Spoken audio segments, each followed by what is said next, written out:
गडचिरोलीमधला नक्षलवाद जवळपास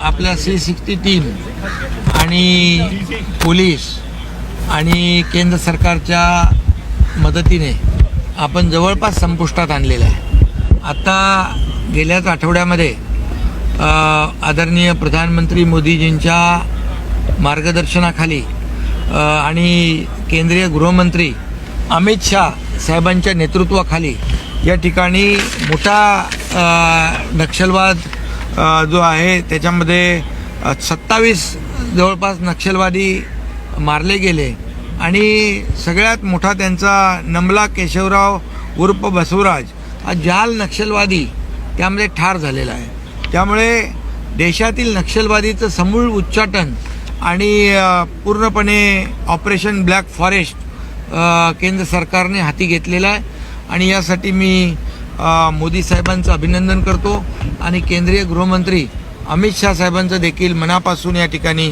अभिनंदन करतो।